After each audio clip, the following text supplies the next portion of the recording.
오늘 금통위가 시장에서 희화화돼서 금리를 결정하는 금통위가 아니라 환통이라고 코스피가 지금 4,700포인트인데 원달러 환율이 근데 1,480원이다. 이런 펀더멘탈적인 요인을 놓고 보면 적정 환율은 여전히 1,200원대가 나와요. 우리나라 원화가 약한 게 미국한테 좋지 않죠, 사실은. 미국의 대규모 투자를 또 약속한 두 나라잖아요. 미국은 원달러 환율이 이제 여기 이 수준에서는 방어하고 안정화돼야 된다. 또 하나 또 예견을 드리고 가자면 1월 말에 미국은 다시 셧다운 얘기가 나올 겁니다. 공화당 내에서도 반발이 있고 민주당 쪽에서도 폰거 앞두고 가만히 있지 않을 거거든요. 1월 말에 상원 중심으로 예산을 다시 재결의해야 되는데 거기 셧다운 얘기가 나오게 될 거고요. 그런 데에 대한 노이즈들이 또 미국의 정책에 대한 안전성 이런 것들을 고민하게 만들 거기 때문에 새해 복 많이 받으시고요. 네, 복 많이 받으시고요. 네. 아 근데 오늘 채권 시장은 또 역시나 복을 받지 못해서 많이 힘든 하루였습니다. 복을 좀 나눠주고 싶은. 작년 하반기 들어와서는 금통위 할 때마다 시장이 계속 깨져왔던 형국이고요. 작년 11월 달에는 금통위 그날 진짜 후폭풍이 엄청났죠. 왜냐하면 이 금통위 2주 전에 오늘 뭐 이창용 총재께서도 살짝 얘기했지만 시장이 너무 인하기대 쪽에 쏠려 있어서 근데 분명히 그 전까지는 한은에서 인하에 대한 시그널들을 많이 적어 오셨거든요. 그래서 그거에 편승해서 갔던 부분이 있는데 그걸 자기가 좀 컨트롤한다고 외신 쪽이랑 이렇게 얘기하면서 균형을 잡으려고 노력했지만 그게 좀 쏠려 있던 걸 조정하려고 했는데 그래도 작년 11월 금통위에는 인하의 가능성이라는 문구를 살려주고 인하의 소수 의견 그리고 포워드 가이던스라고 이제 3개월 뒤에 기준금리 어떻게 결정할 것인가. 6명의 금통위원 중에 3분 정도는 인하를 할 수 있다. 그렇게 해줬는데도 실망이 컸는데 오늘은 그래도 뭐 좀 여러 가지로 아직 뭐 환율이나 부동산과 같은 금융 불안 요인들이 계속 있다 보니까 그쪽은 이제 금리를 낮추면 부작용들이 크게 들어오잖아요, 사실은. 그래서 못 움직일 거를 알고 있었지만 그래도 조금 뭐 이 앞에 11월 달에 소요가 있었으니 이번 금통위는 조금 지나가고 2월 달에 또 한국은행이 분기 말 그러니까 두 번째 회의 때 그 경제 전망을 다시 수정하거든요. 작년 11월 달에 꺼내놨던 그 전망치가 올해 1.8% 성장과 2.1% 물가를 내놨는데 그거를 또 조금 올릴 수 있는 리스크가 생겼기 때문에 그거 조정할 때 좀 변화가 있지 않을까 생각했는데 오늘 그냥 바로 그 문구를 삭제해 버렸습니다. 금리 인하 가능성에 대해서 그걸 삭제했다는 말씀이시죠? 그러니까 향후 인하 가능성을 열어두되 그렇죠. 인하의 시기와 시점에 뭐 그 정도에 대해서 검토하겠다라는 걸 통화정책 방향이라고 하는 이 성명서 같은 연준의 성명서, FOMC 성명서 같은 걸 우리도 내거든요.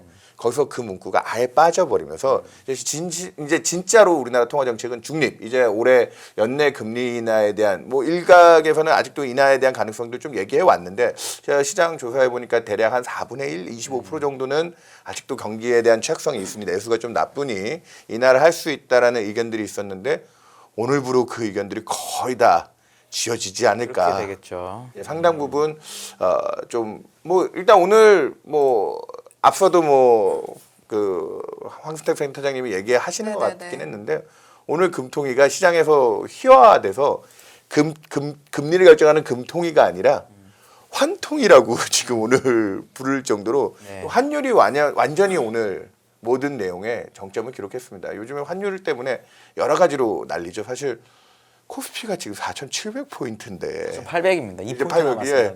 그러니까 이 4,800포인트의 전임 미답의 이 영역을 지금 계속하면서 금융시장이 이렇게 분위기가 좋아야 되는데 주가지수가 좋은 나라는 그 나라의 경제를 좋게 봐야 되잖아요. 원달러 환율이 근데 1,480원이다. 왜냐면 제가 이거 옛날에도 우리 뭐 윤의원님이나 옛날에 뭐 문의원님 그러니까 전문가분들한테 많이 물어보시던 게 저희 작가분들의 질문이 그러니까 대내외 금리 차랑 환율의 영향을 항상 얘기를 많이 했었거든요. 맞습니다. 근데 그때마다 전문가분들이나 한은에서도 관계가 별로 없다. 맞습니다. 라고 얘기를 많이 했었는데 갑자기 이제는 또 이제 금리 차 때문에 환율이 한다고 하니까 저는 약간 이게 뭐지라는 생각이 좀 들거든요. 그거 좀 설명해 주시면 어떨까요? 그러니까 대외금리 차라는 게 분명히 이제 우리 교과서적으로 생각하면 자금이라는 게 이자를 좀 더 준다라는 가는 데서 거죠. 메리트를 찾아 움직이는 거고 그래서 선물이나 선도 거래를 할 때는 그쪽 메리트로 확실하게 외환시장이 조금 더 플러스가 붙습니다. 그렇게 계산하게 돼 있죠. 그렇죠. 그래서 지금도 여전히 환율 금리가 최근에 인상을 하고 있지만 기준금리 1%의 못 미치고 있는 일본 같은 경우에는 우리가 일본이랑 환을 해지 거래를 했을 때 우리가 높은 금리 미래에 대한 맞아요. 펀드 금리에 대한 가치가 원화가 높기 때문에 프리미엄을 받게 되고요. 미국은 반대로 우리보다 기준금리가 높다 보니까 지금도 여전히 3.75 정도 우리보다 역시 125bp 정도 높다 보니까 그렇게 해서 미래 펀드 금리로 치면은 그쪽에 대한 가치가 미국이 높기 때문에 환해지를 했을 때 우리는 미국채가 우리보다 금리가 높음에도 불구하고 환 쪽에서 불리함을 맞아요. 받게 되는 모습이 있습니다. 그 대금리차가 그 펀드 금리 쪽에서는 조금 더 영향력이 큰데 네. 그냥 순수하게 그거를 차감한 걸로 환율을 그려보면 잘 안 맞습니다. 그게 옛날에 다 논리였는데. 근데 오늘도 그래서 그 부분에서 일각에서는 지금 환율이 불안하다 보니까 금리를 낮췄을 때 원화가 약해질 거에 대한 민감도는 되게 높을 것 같은 거예요, 지금. 여러모로 취약하니까 지금 환율이. 수급적으로도 뭐 펀더멘탈 대비해서 수급이 취약하니까 금리를 낮췄을 때 펀더멘탈 요인에 좀 더 부담을 주면 그런 쪽에서 취약성이 있는데 방금 지적가 되셨다시피 그러면은 환율을 올리면 아니 그 금리를 올리면 아. 금리를 인상하면 원화가 강해질 것 같으세요? 그냥 위원님은? 여태까지 그렇지 않고 저도 그런 걸 믿은 적이 없는데 자꾸 그렇다고 하는 데서 그러니까 제가 잘 아니 그러니까 한국은행 네. 총재도 오늘 그쪽에 대한 메커니즘에 대해서는 증거도 명확하지가 않고 네. 그리고 환에 영향을 미칠 정도의 통화 정책을 움직이려면 뭐 25, 50이 아니라 그렇죠. 뭐 적어도 1에서 2% 그러니까 퍼센트 포인트 단위 정도의 큰 숫자의 금리 변동 우리가 뭐 23년에 그 인플레이션에 대한 압박 때문에 뭐 300bp 가까이 금리를 올린 적이 있잖아요. 네. 그런 정도의 액션이 나와줘야. 근데 그때 우리나라도 300bp 올렸죠. 미국은 500bp 넘게 올리면서 미국이 더 크게 액션했는데 그때 웃긴 건 원달러 환율이 얼마였는지 아십니까? 그때 1,200원대였습니다. 맞아요. 그러니까 대외금리차에 대한 그 설명력이 그렇게 높은 게 아닙니다. 저는 오늘도 그래 이창용 총재가 이거를 강조하면서 방금 얘기했다시피 하느니 그러니까 지금 금리를 낮추는 것까지도 시장에서 심리적인 요인들에 많이 휘둘리고 있고 수급이 그쪽에 대해서 이제 대외 투자라든지 기업들이 원화를 환급 안 한다든지 이런 건 이미 익히 알려진 건데 그 부분에 대한 부담을 주지 않기 위해서 우리 금리 인하 기대를 이제 여기서는 조금 통제하겠다. 근데 반대급부로 그러면 그 환율 때문에 금리를 올릴 것이냐. 미국은 올해도 최소 한 뭐 25bp에서 최대 75bp 정도의 금리 인하 저희는 한 두 번 정도 50bp를 낮출 거라 보고 있고요. 그런 대외금리 차에 대한 기대들은 여전히 줄어드는 방향일 거고요. 그래서 재밌는 게 지금 환율은 이렇게 취약하잖아요. 오늘 이창용 총재도 그 부분을 분명히 얘기했습니다. 현물 쪽에서 우리가 달러가 부족해서 지금 이 난리를 치는 게 아니다. 우리는 지금 대외 자산도 달러 역대급 달러 자산을 제일 많이 보유하고 있는 순채권국의 지위로서 지금 우리나라 국민들이 뭐 국민연금 필두로 해서 해외에 갖고 있는 달러 자산이 2천억 달러 이상 외국인들이 보유하고 있는 것보다 더 오버해서 넷으로 그걸 보유하고 있는데 그걸로 치면 펀더멘탈 상으로는 이렇게 원화가 취약하면 안 돼요. 그리고 더 웃긴 게 아까 얘기했던 그 수합 시장에서는 되려 지금 내가 갖고 있는 달러 포지션, 달러 자산들에 대한 권리가 있다 보니까 사람들이 지금 당장 원화가 약할 거, 현물 시장에서 약할 거에 대한 기대 때문에 그 선물 선도 시장에서는 대려 금리 차로만 보면 그쪽이 계속 미국 쪽 달러 쪽에 유리한 포지션이라고 봐야 되잖아요. 근데 그렇죠. 사람들이 나는 달러를 팔고 싶지는 않고 빌려줄게. 수합이라는 게 그 향후 미래의 그 가치를 다시 서로 교환하기로 하면서 하는 정산하기를 하고 하는 거 바꿔놓는 거죠. 진짜로 매도하고 매수하는 맞아요. 게 아니고 서로 그걸 하는 거죠. 그 시장에서는 달러가 남아도록 그쪽에서의 달러 가치는 지금 떨어지고 있습니다. 그러니까 이것만 봐도 지금 환율이 우리나라 원달러 환율이 저는 지금 오늘도 지금 총재가 가장 안타까워하면서 설명했던 부분이 지금 금리 차라든지 성장성에 대한 미국이 우리보다 경기가 그동안 좋았기 때문에 우리 문홍철 팀장이 그걸로 설명도 많이 하는데 네. 올해 시장 컨센서스는 한국이 미국 경제보다 좋아진다는 쪽의 기대가 지금 점점 높아지고 있어요. 미국도 뭐 2% 내외 정도 얘기하지만 3 페드에서 얘기했죠 저번에. 패드는 그 정도를 보지만 시장 컨센은 미국은 지금 블룸버그 컨센 기준 2%인데 우리는 블룸버그 컨센 기준으로 2%가 이제 넘어가고 우리도 시작했거든요. 지금. 한은 1% 후반 보지 않나요? 1%가? 하는 1.8 봅니다. 1.8인가요? 하늘이 조금 보수적이고 오늘도 그 전망은 크게 바꾸지는 않았다고 얘기는 하고 있는데 그럼에도 불구하고 저는 한국의 원화가 지금 펀더멘탈 상으로는 오늘도 오늘 가장 결정적이었던 얘기가 그거 혹시 뒤에 기억나십니까? 우리 지금 M2 증가율이 하도 많이 늘어가지고 저 얘기 뭐 바꾸시기도 했죠 기준 이번에. 기준도 바꾸고 그게 ETF가 그 기준에 M2에 들어가 있기 때문에 이 수익성 증권에 대한 평가나 평가 그게 커지는 것 때문에 유동성이 좀 과대 포장된다. 미국은 수익증권을 그 ETF를 거기다 넣지 않았는데 다른 나라랑 기준들을 좀 맞추기 위해서 그걸 제거했더니 8% 늘던 M2가 4%대 떨어졌다. 누군 또 이거 통계 조작 아니냐 얘기하시는데 다른 나라랑 기준을 맞추면서 그런데 균형을 찾은 거고요. 제가 요 근래 봐서 그 총재가 그거 얘기하면서 환율 쪽에서 오늘 환통위에서 그 M2에 대한 오해. 아니 우리가 돈을 많이 찍어내 가지고 일견으로 맞아 보이죠. 그러니까 그 돈에 풀린 양이 많다 보니까 우리나라의 통화 가치도 약세를 간 게 아니냐. 근데 그게 정말 정답이 되려면 오늘 그래서 좀 어려운 용어로 뭐 구매력 평가설로 얘기하면서 그쪽에 대한 논리 그걸 쉽게 풀면 무슨 얘기냐. 그렇게 해서 유동성을 많이 풀어서 그런 자산 가치도 올라갔지만 그런 거에 따른 부작용이 제대로 발생해서 원화 가치까지 떨어지려면 우리나라가 미국보다 물가가 더 많이 올랐어야 돼. 물가에 대한 압력이 우리가 더 높아서 전체적인 그 인플레이션과 통화 가치에 대한 압박이 그렇게 떨어지고 난 다음에 환율에도 영향을 미쳤다면 설명이 되는데 우리는 미국보다 물가가 지금 낮습니다. 우리는 자산 가격이 오른 거로 간 거 아닐까요?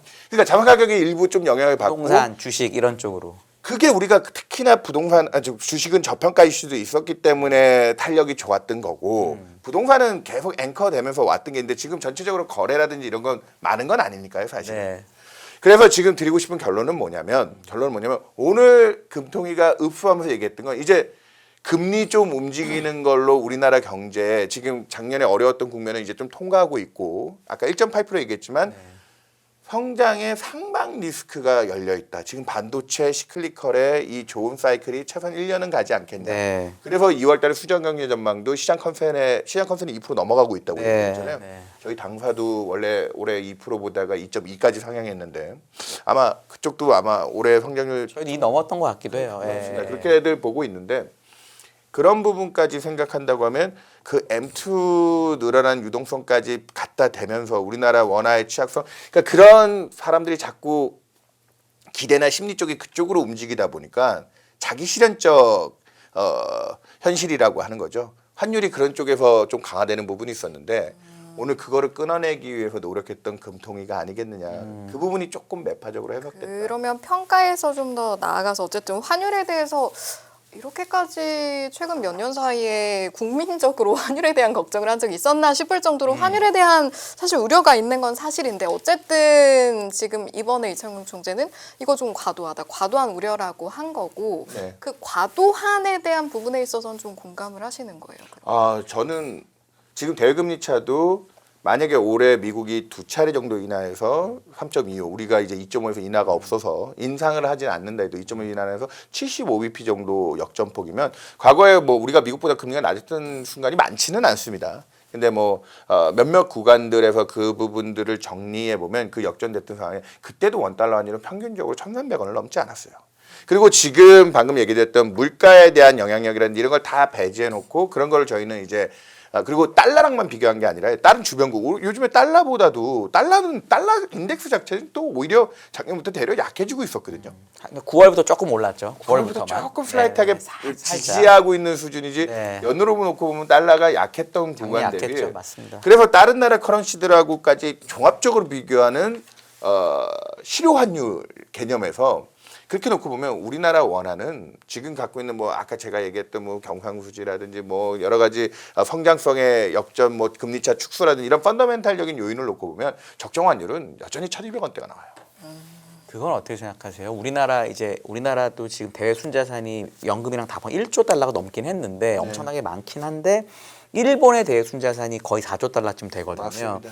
이제 우리나라의 경제 규모가 일본의 대략 절반쯤 되거든요. 1인당 맞습니다. GDP 비슷하고 인구는 2배니까. 그럼 그 기준으로 하면 우리나라도 일본 수준의 대순자산이 필요하면 여기서 2배가 더 늘어야 되는 거고 외환보유고도 우리나라가 일본의 절반이 안 된단 말이에요. 맞습니다. 그럼 사실은 아직도 구조적으로 달러가 더 있어야 원화 원화라는 통화가 통용될 수 있는 정도의 그 포트리스가 성체가 쌓이는 거 아니냐. 이렇게 보면 구조적으로 오히려 계속 투자를 해야 되는 거 아니냐라고 얘기할 수도 있거든요. 투자를 한다는 게 해외 쪽에 해서 더더욱 우리도 이제 고령화 사회가 되니까 뭐 일본이 많이 환율이 더블이 됐거든요. 880에서 160으로. 맞습니다. 그런 느낌은 혹시 어떻게 보세요? 이게 금리랑 연결이 되는 건지. 그러니까 이게 일본은 확실히 아까 얘기했다시피 그 디플레와 저성장에 대한 부담 때문에 대외 투자에 대한 압박이 커질 수밖에 없었고 네. 그리고 또 순채권국의 지위 덕분에 그럴 수 있었다고 보고 오히려 있지만 막 쓴 거죠. 예. 정부 부채가 전 세계에서 제일 높은 나라입니다. 그래서 250. 그러다 보니까 지금 일본의 30년짜리 국고채 금리가 요즘에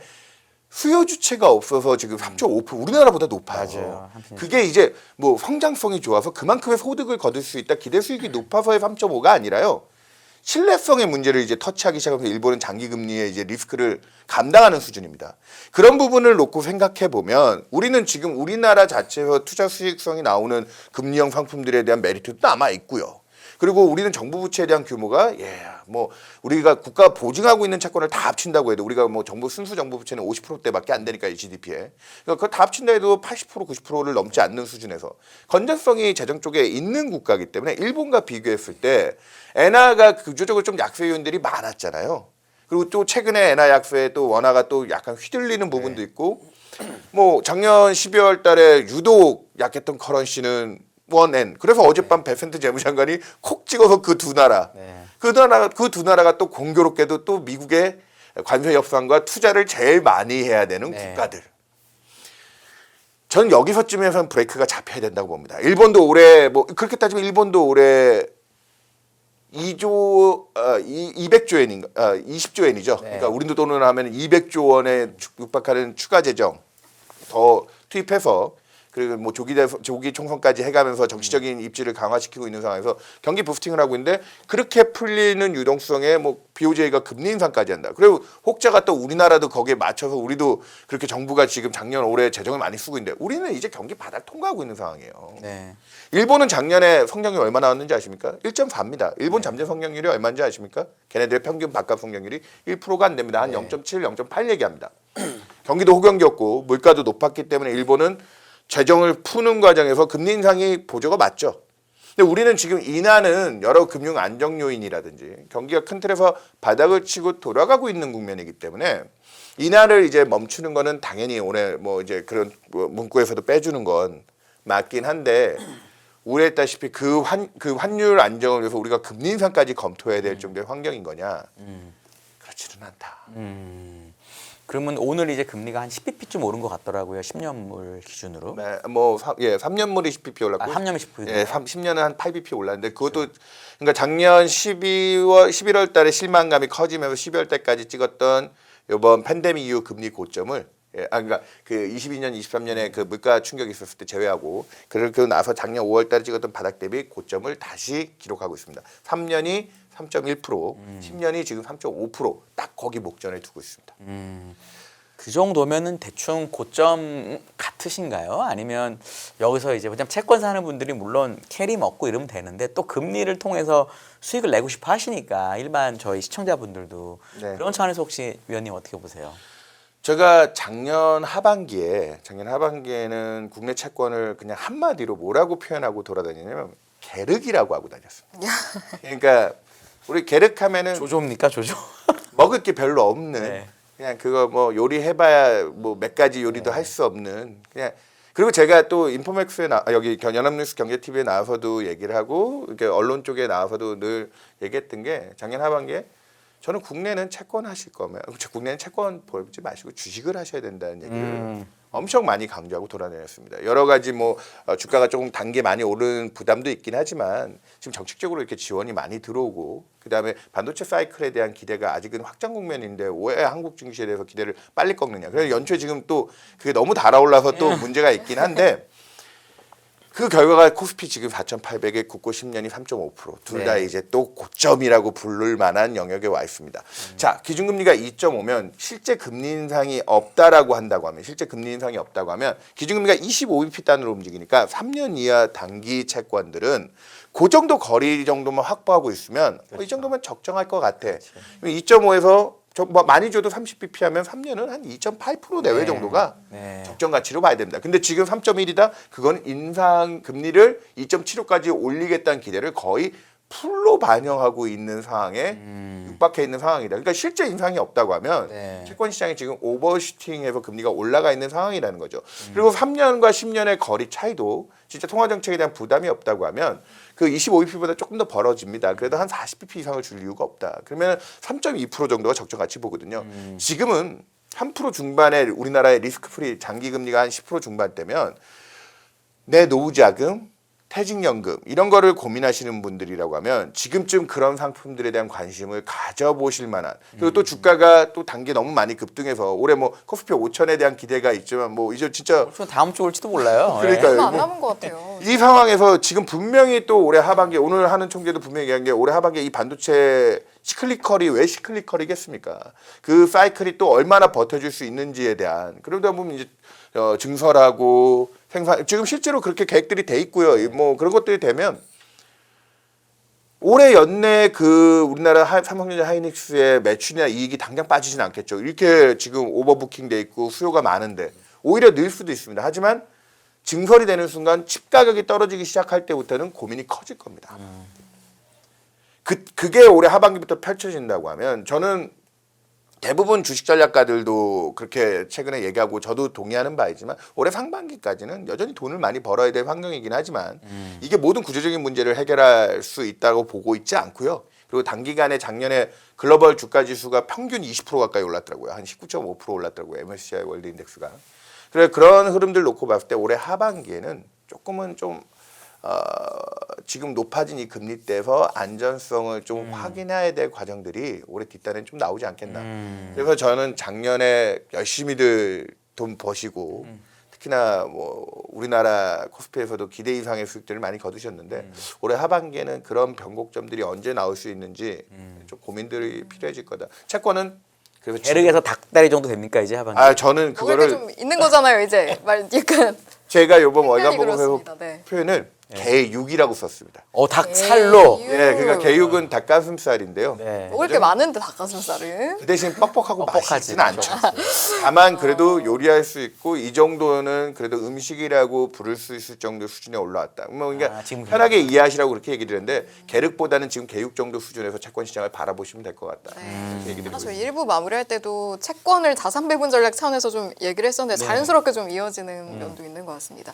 이것도 좀 여쭤보고 싶은 게 저희 아까 잠깐 언급이 좀 나오긴 했었는데 베선트 장관이 그 저희 경제부총리랑 만나가지고 네. 그 이야기가 나오다가 이제 원화 약세가 좀 우리나라 경관 그 경제 펀더멘탈이랑 봤을 때 부합하지 않는 거 아니냐.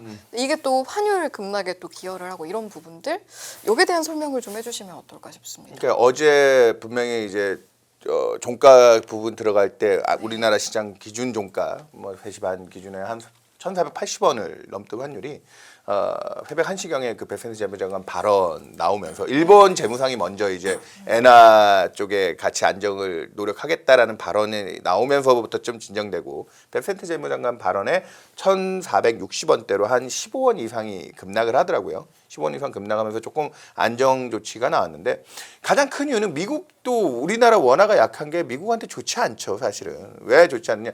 환율 조작국, 우리 요즘에 잊혀진 또 단어이기도 한데 환율 조작국이라는 게 트럼프 대통령이 가장 싫어하는 자국 통화의 약세를 유발해서 미국의 수출을 더 많이 해서 미국의 무역 수지, 경상 수지를 악화시켜서 우리의 부를 뺏어간다.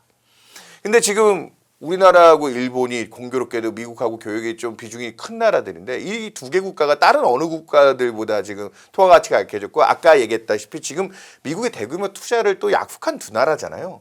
근데 우리나라도 이번에 그 에이펙 때 MOU 설정하면서 제일 중요한 변수가 요 근래 원화 약세의 또 중요한 요인으로 많이들 깔고 얘기하시는데 매년 200억 달러, 한도가 200억 달러라 꼭 200억 달러를 다 넣는 건 아니지만 200억 달러씩 대미 투자를 뭐 2천억 달러까지는 하겠다 해놨는데 그것도 적지 않은 우리나라가 1년에 기업들이 뭐 열심히 일해서 무역 수지를 한 5, 600억 달러 네. 보니까 그 3분의 1을 미국에 넣어줘야 된다라는 게 환율의 약세의 부담이지 않겠냐.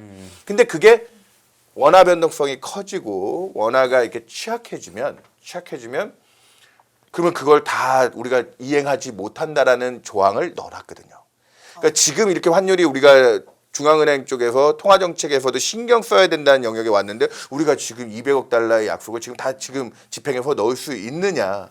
그렇기 때문에 미국 쪽에서도 그런 데에 대한 안정성 발언이 어저께 한국과 일본을 콕 집어서 그렇게 안정화 발언. 일본은 달러 대비 160엔, 우리는 원화 대비 1,480원. 네. 이 정도를 중요한 라인 정도로 해서 대응을 했다라고 보시면 될 것 같습니다. 혹시 저는 어제 그걸 보면서 이런 생각을 했습니다.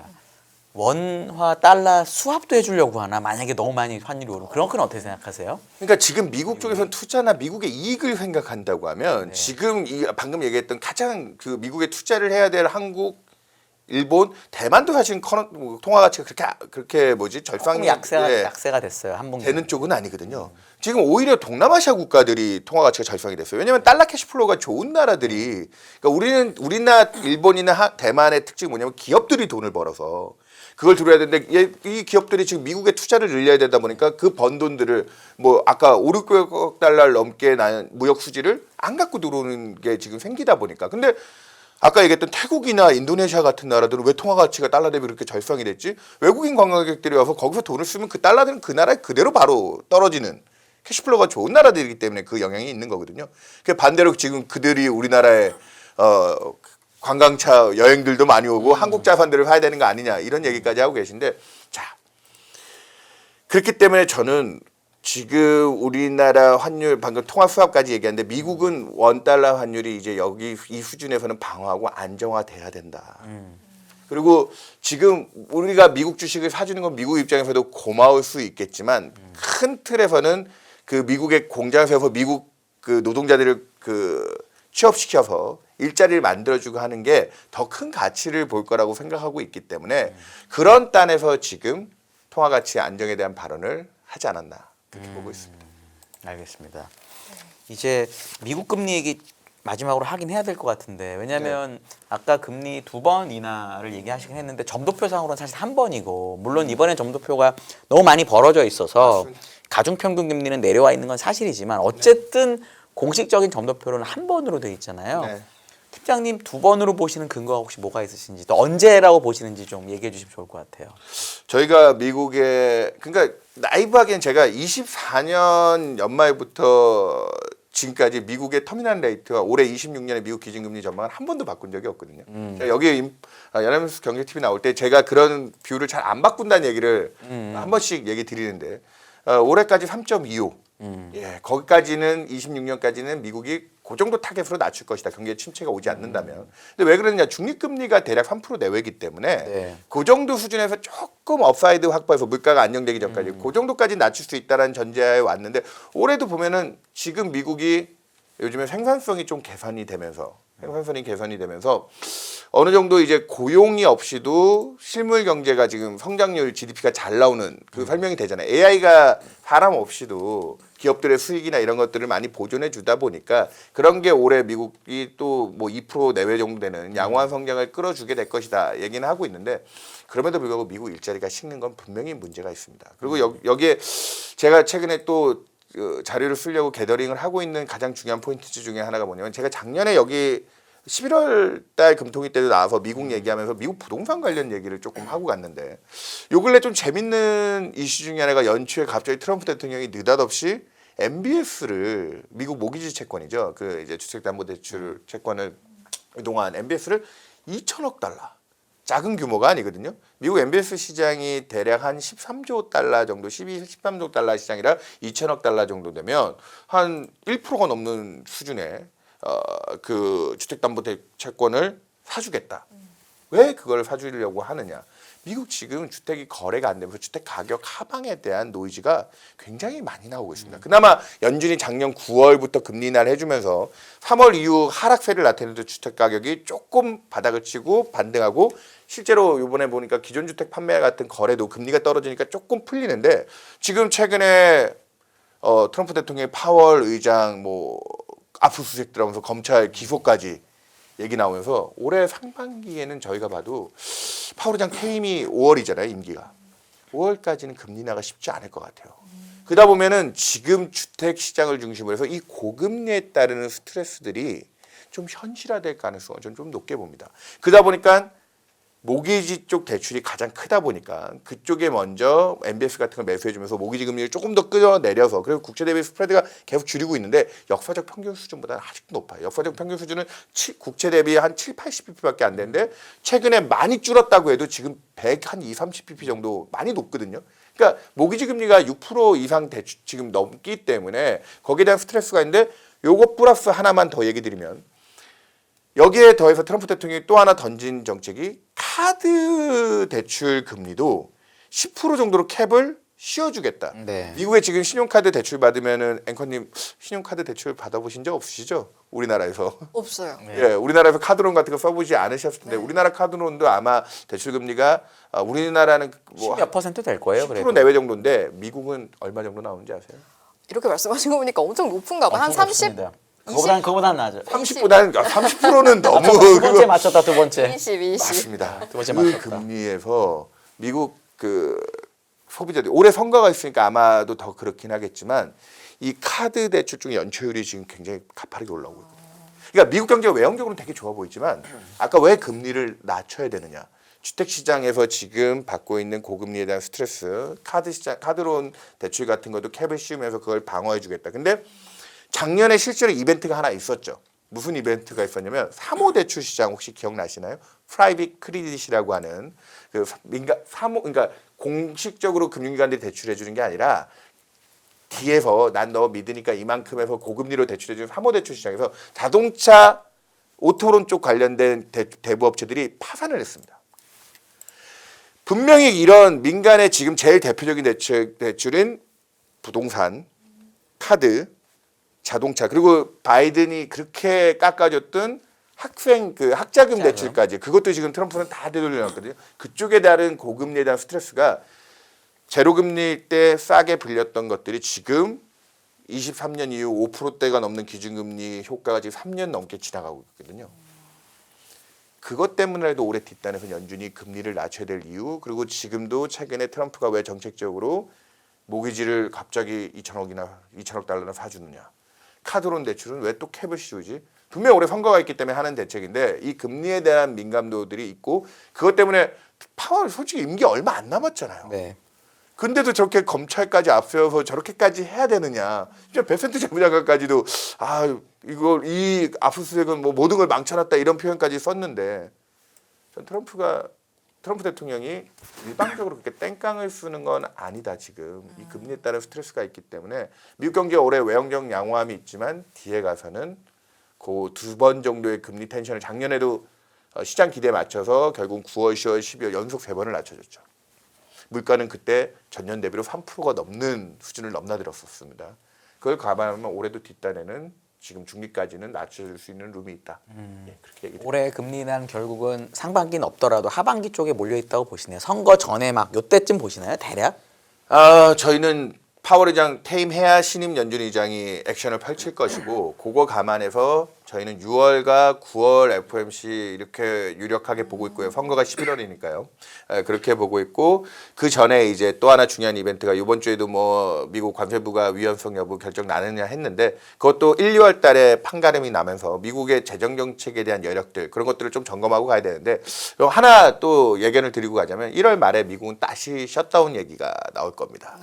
트럼프가 지금 방금도 여러 가지 뭐 민간에 지원하는 쪽에 정책도 있었지만 뭐 베네수엘라 이슈라든지 파월 엇박이라든지 이런 것 때문에 공화당 내에서도 반발이 있고 민주당 쪽에서도 선거 앞두고 가만히 있지 않을 거거든요. 1월 말에 상원 중심으로 예산을 다시 재결의해야 되는데 거기 셧다운 얘기가 나오게 될 거고요. 그런 데에 대한 노이즈들이 또 미국의 이제 정책에 대한 안전성 이런 것들을 고민하게 만들 거기 때문에 1월 말 지금 미국도 연초에 증시가 나쁘지 않죠. 분위기가 네. 나쁘지 않은데 그런 부분들을 1월 말에는 한번 잘 점검하고 매듭 지어야 2분기 말에나 있을 금리나 생각하면서 올해 상반기 시장을 또 좀 단도리 할 수 있지 않을까 그렇게 보고 있습니다. 그렇겠네요. 네. 원래 여기까지 듣고 보내드리려고 했는데 네. 저희 애청자이신 요한님이 또 팀장님께 질문하신 게 딱 있어서 나왔네요. 네, 이것만 네, 딱 여쭤보고 보내드리겠습니다. 국내 채권과 미국 채권 중에서 어느 쪽을 더 좋게 보시는지. 네. 작년에는 제가 계속 여기 나와서도 얘기드렸던 게 채권 국내는 계륵 채권의 투자 기회는 해외 쪽에 있다. 특히나 미국 금리에 룸이 있었기 때문에. 근데 작년에 미국채의 전체 미국채를 그냥 지수 기준으로 투자했으면 6.8%의 수익이 나왔습니다. 물론 환율에 대한 부분들을 제외해야 되겠지만 그 정도로 미국채가 상대적으로 성과가 나쁘지 않았는데 근데 미국의 통화 정책은 당분간 휴직입니다. 그렇기 때문에 저는 미국 금리가 올해 기준금 뭐 3.25까지 가면 기준금리가 미국 10년 금리도 결국은 3.8% 정도 타겟 잡고 내려갈 룸이 있다고는 보지만 네. 1분기에는 좀 휴지기가 있을 거기 때문에 조금 더 그 휴지기 동안은 미국 외 지역의 논뉴스 지역에 오히려 지금 정책들이 돌아가고 있는 요 근래 일본이 되게 분위기가 좋잖아요. 네. 그리고 또 한국도 역시 아직까지는 괜찮고 그런 쪽에 투자 기회를 보고 한국은 개육 정도는 됩니다. 그러니까 직접 질문하신 건 한국채와 미국채를 얘기하셨는데 중에 하나를 여쭤보셨어요. 그러면은 어느 쪽으로 저는 보시는지. 한국채가 최근에는 자본 차익에 대한 기대는 없지만 절대 이자 수익의 확보 측면에서는 한국채가 안정성까지 해서 조금 더 이제 싸다 한국채가 그런 관점에서 한국채에 대한 관심을 이제 가져볼 때가 됐다 이렇게 얘기 드리겠습니다. 그러면 이제 국내 채권은 계육 올라왔고 미국 채권은 계륵 정도 되는 거예요? 상반기에 미국채가 조금 표류기가 있을 것 같습니다. 표류. 지금 한 4.15 정도 되는데 그냥 이 정도에서 계속 네. 알겠습니다. 알겠습니다.